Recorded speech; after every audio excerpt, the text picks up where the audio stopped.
হয়, ভোগৰ উৎসৱ ভোগালী বিহুলৈ মাজত মাত্ৰ আৰু কেইটামান দিন বাকী। আৰু এতিয়া তেনেস্থলত দেখা গৈছে ৰাজ্যৰ বিভিন্ন প্ৰান্তত ভোগালী বিহু প্ৰস্তুতিলৈ ব্যাপক উৎসাহ উদ্দীপনা। আৰু মই বৰ্তমান উপস্থিত আছো শিৱসাগৰ জিলাৰ পানীবিল অঞ্চলত। আৰু শিৱসাগৰ জিলাৰ পানীবিল অঞ্চলত এতিয়া দেখা গৈছে মহিলাসকল ব্যস্ত হৈ পৰিছে আখলত পিঠা পনা লাৰুকে আদি কৰি বিভিন্ন ভোগালী জলপান প্ৰস্তুত কৰাত। আৰু মোৰ সতীৰ্থ কেমেৰাচাক দেখাবলৈ অনুৰোধ কৰিছো, তেওঁলোকে আখলত ব্যস্ত হৈ পৰিছে, পিঠা পনা বনোৱাত তেওঁলোক ব্যস্ত হৈ পৰিছে।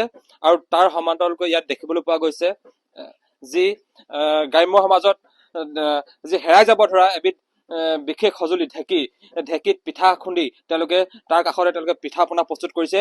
ভোগালী বিহুৰ বাবে তেওঁলোকে প্ৰস্তুতি চলাইছে, যিহেতু অতিথিক আপ্যায়ন কৰিবলৈ তেওঁলোকে এইদৰে পিঠা পনা তেওঁলোকে প্ৰস্তুত কৰি উলিওৱা দেখা গৈছে।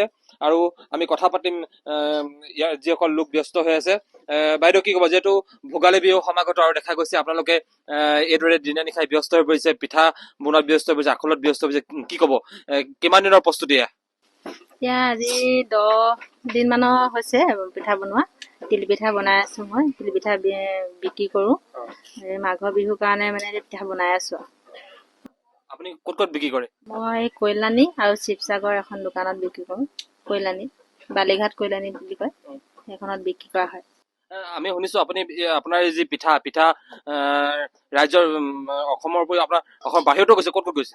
আমেৰিকা গৈছে, ডুবাই গৈছে, কেলকাতা গৈছে, গৈয়ে আছে মানে পিঠা। আৰু দোকানৰ পৰাও দূৰলৈ পঠায়, আৰু মই নিজেও পঠাইছো বাহিৰলৈ, আমেৰিকালৈ পঠাইছো, ডুবাই পঠাইছো। ইমানকে বিহুলৈ মানে প্ৰস্তুতি কৰি আছো। এতিয়া তেল পিঠা কৰি আছো, এতিয়া প্ৰস্তুত এতিয়া বনাই আছো তিল পিঠা। আৰু কি বনাইছে? আৰু লাৰু বনাও, মিঠৈ বনাও, তেনেকে লস্কৰা বনাও, তাৰপিছত আৰু পকা মিঠৈ বনোৱা হয়, তেল পিঠা আৰু তিল পিঠা সেইখিনিয়ে কৰো আৰু। হয়, এইসকল লোক ব্যস্ত হৈ গৈছে ক'ব লাগিব এই ভোগালী বিহুৰ প্ৰাকখনত, যিহেতু ভোগালী বিহুলৈ মাজত মাত্ৰ আৰু কেইটামান দিন বাকী। আৰু বিশেষকৈ ভোগালী বিহু বুলি ক'লে সাধাৰণতে খোৱা বোৱাৰ ওপৰত বিশেষকৈ গুৰুত্ব দিয়া হয়, কিয়নো এই সময়ছোৱাত কৃষকে ধান চপাই তেওঁলোকৰ যি ভঁৰাল, সেই ভঁৰাল টনকিয়াল কৰি ৰাখে। আৰু তেনেস্থলত এই পুহ মাহ যোৱাৰ পিছতেই সাধাৰণতে এই ভোগালী বিহুক লৈ আচলতে খোৱা বোৱাত বেছি গুৰুত্ব দিয়া হয়। আমাৰ সৈতে অন্য লোকো আছে, আমি কথা পাতিম, যিহেতু তেওঁলোকো ব্যস্ত হৈ পৰিছে, আখলত ব্যস্ত হৈ পৰিছে তেওঁলোক। বাইদেউ কি ক'ব, যিহেতু ভোগৰ উৎসৱ ভোগালীলৈ মাজত মাত্ৰ আৰু কেইটামান দিন বাকী, তেনেস্থলত কি ক'ব, প্ৰস্তুতি কেনেকুৱা? প্ৰস্তুতি বিহুৰ কাৰণে পিঠা পুৰিছো। আজি 10 দিন মান হৈছে একেলগে গোটেই গোটৰ 10জনী লগ লাগি পিনি পিঠা খুন্দা হৈছে। আৰু তিল পিঠা, লাডু, তাৰপৰা আকৌ লস্কৰা এনেকে বনোৱা হয়। অতিথিক আপ্যায়ন কৰিলে ইয়াৰ হয়, অতিথি খাবলৈ।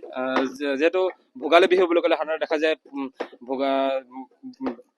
বিহু পুৱাৰ দিনা, ৰাতিপুৱাৰ দিনা আচলতে মেজি পোৱা হয়, তাৰ আগদিনা উৰুকাৰ দিনা একেলগে ভোজ ভাত খায়। সেইসমূহ নীতি নিয়ম আপোনালোকৰ ইয়াত আছে নে? আছে। ৰাতি গধূলি সময়ত উৰুকাৰ দিনাখনি ভোজ খায়, তাৰ পিছদিনাখনি মেজি জ্বলায়। মেজি জ্বলোৱাৰ পিছতহে আমি চাহ তাহ চবকে দিয়া হয় আকৌ পিঠা পনা লৈ পিনি।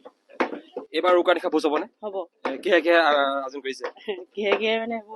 আৰু আমাৰ মাছে ঘৰৰ ডাঙৰ মানুহবোৰ একেলগতে খোৱা হয়। আমি খালি এনেকে গোটৰ 10জনীয়ে খোৱাটো নহয়, পিঠা পনাহে পুৰাটো হৈছে। হয়, তেওঁলোকে আচলতে যি পিঠা পনাৰ আখলত ব্যস্ত হোৱাৰ সমান্তৰালকৈ তেওঁলোকে যি ভোগালী উৰুকাৰ যি নিশা ভোজ, সেই নিশা ভোজৰ বাবে তেওঁলোকে প্ৰস্তুতি চলাইছে। তেওঁলোকে উৰুকা একেলগে তেওঁলোকে ভোজ ভাত খাব গাঁৱৰ ৰাইজৰ সৈতে। আমাৰ এতিয়া অন্যগৰাকী বাইদেউ আছে, আমি তেওঁৰ সৈতে কথা পাতিম। বাইদেউ, ভোগালী বিহু সমাগত বিহুৰ প্ৰস্তুতি কেনেকুৱা, কি আয়োজন কৰিছে এবাৰ অতিথিক আপ্যায়ন কৰিবলৈ? পকা মিঠৈ বনাইছো, তিল পিঠা, তেল পিঠা, তাৰপিছত লগতে মালপোৱা বনাও। আৰু কি বনাইছে?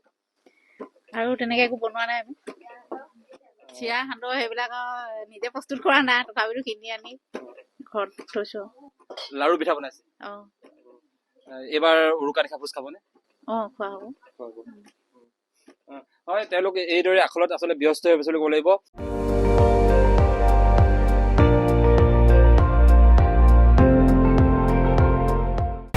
আপুনি চাই আছে ND24, সৰ্বশ্ৰেষ্ঠ নহয় সৰ্বোত্তমৰ দৌৰ।